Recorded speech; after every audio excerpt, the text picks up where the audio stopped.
Matt Rule and this staff brought new energy, fresh ideas, and years of experience when this program needed it the most. The spring game was awesome, their roster looks completely different from 7 months ago, and Trev picked the right guy. But here's the thing, even with all this positive energy, fans are still left with a ton of questions, and you can't blame them because the people are antsy. Let me rephrase that. The people are thirsty. They're thirsty like college kids on Tinder, but not for girls. We want wins. Magazines are writing about what to expect in year one and how Nebraska can get to a bowl game, but we're not there yet. Fall camp hasn't even started, and that's when we get to learn what these guys are capable of and who's ready to leave their mark and be remembered in Lincoln forever. So today, I'm giving you the top 10 questions I have about this roster ahead of fall camp to give you an idea of what these coaches are trying to work through leading up to game one. But what's up, guys? I'm Connor Hayden, and this is Corn Crazed. If you're a fan of Nebraska or the Big Ten, hit the subscribe button below so you don't miss any of the videos I drop. And if you want more videos this summer, hit the like button to help us get to 1,000. But now, let's get into it. Thompson winds up, goes deep, got a man, touchdown! Last week, the Elite 11 QB competition was in LA, and Daniel Kaelin got invited as one of the 20 finalists with some of the best QBs in his class who are committed to LSU, Ohio State, Oklahoma, and pretty much every other top-tier Power 5 school. And if you're not familiar with Elite 11, it's a yearly QB competition that pulls the top 20 or so guys from around the country who won their regional competitions and then fly them out to work with Trent Dilfer and some of the other famous quarterback coaches. It's been around for over 20 years, and Nebraska's never had a QB recruit invited, so Daniel getting to be there was great for him and the program since there are so many superstars who've ended up in the final 11 out of 20. He finished tied for 5th during their pro day with 43 points, just 1 point behind Dylan Raiola and CJ Carr, who's committed to Notre Dame. And he won the accuracy challenge by 3 points over the MVP of the entire competition, who's committed to Bama. And we know how the recruiting services work, so I'm sure that him being named to that finalist list will push him to a 4-star recruit pretty soon here, and it obviously gives Nebraska's coaches even more reason to be excited, knowing that he's got the talent to compete with the biggest names in his class. Jeff Sims was a part of Elite 11 back in 2019 with CJ Stroud, Bryce Young, and Hudson Card, so Satterfield's first 2 QBs have legit credentials that we haven't gotten to see before. And I know I tell you I'm hesitant to get excited over high school recruits, but the more we learn about Daniel, the more reason I have to believe that he's the perfect fit as the QB they're taking in that next class. The questions I'm going through now are some of the most intriguing storylines we're going to talk about as the season gets closer. And even though I don't know the answers to any of them, the coaches are already starting to figure it out. So with that said, let's start this off with number 1. Who wins the backup QB job?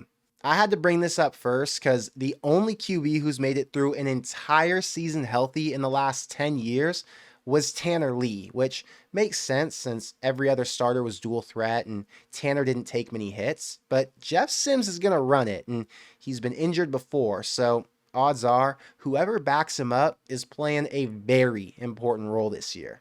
The 2 competing for that job are Heinrich Haarberg and Chubba Purdy. Heinrich is athletic like Jeff Sims, but he's not a pass-first QB. Purdy's a little smaller than the other 2 and not as fast, but he can throw it better. And we all got to see Chubba play last year behind Casey, but he didn't look that good at the time, and we all questioned whether or not it was a him issue or a Whipple issue, and I think it's safe to say the coaches were a pretty big part of it. I think Chubba has a higher ceiling as a passer and Haarberg has a higher ceiling as a runner, but Rhule'S made a point to say that Sims a pass-first QB who can run when he needs to, and I'd put Chubba in that same exact category.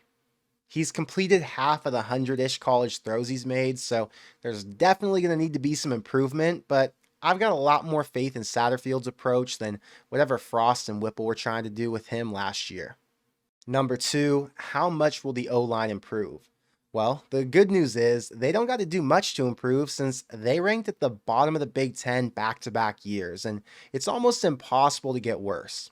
The only way that could happen is if there were like 3 injuries to starters out the gate, and then Dominic had to go back to rotating guys who just aren't ready to play against NFL caliber D linemen. But even then, Matt Rule's approach is to focus on the line over the skill, and we didn't get to see that with the last staff.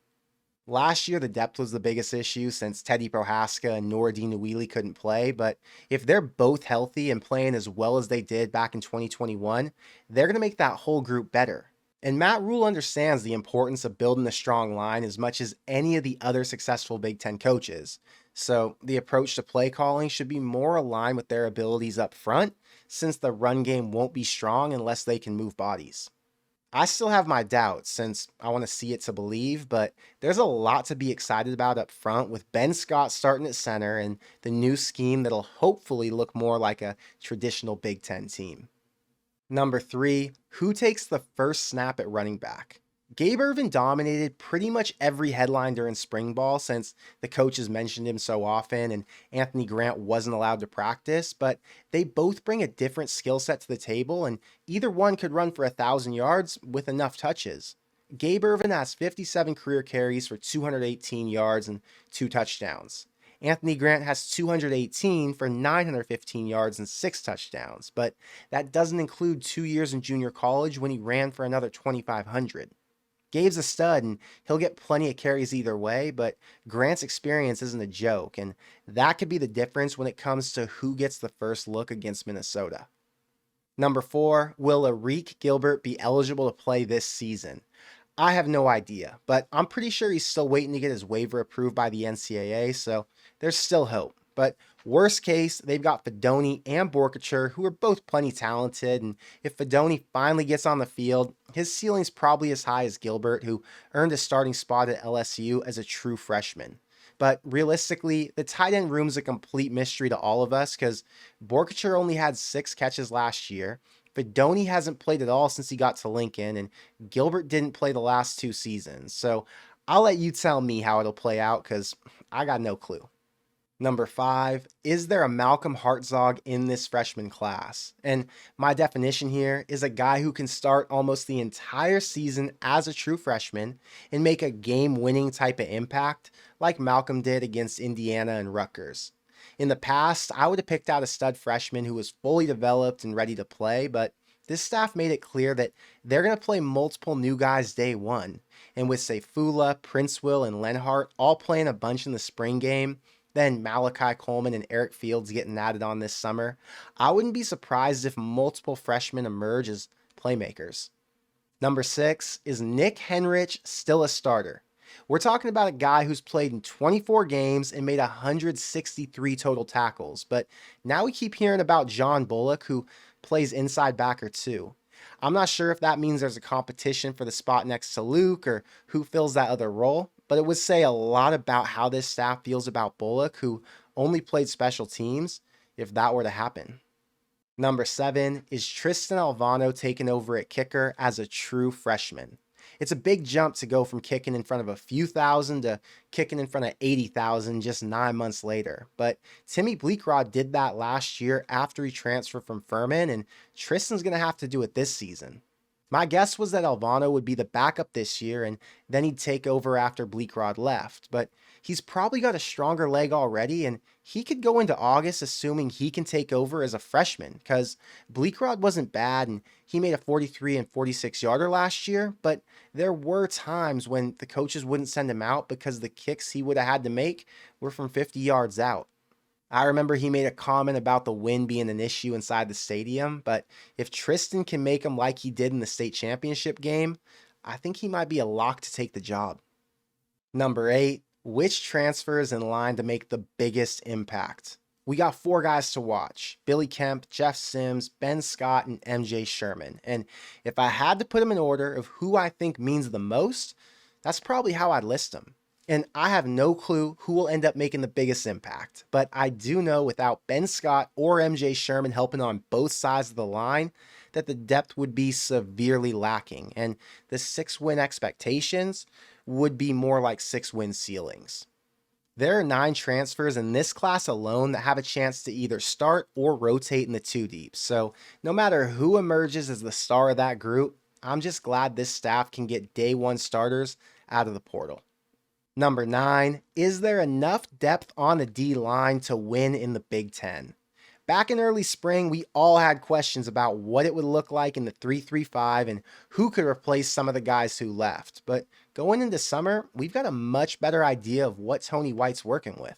Prince Will, Cam Lenhart, and Ty Robinson probably make up that first group. And behind them, you got Kai Wallen, AJ Rollins, Nash Hutmacher, Elijah Judy, and Blaze Gunnerson, who are all big bodies and look like Big Ten linemen.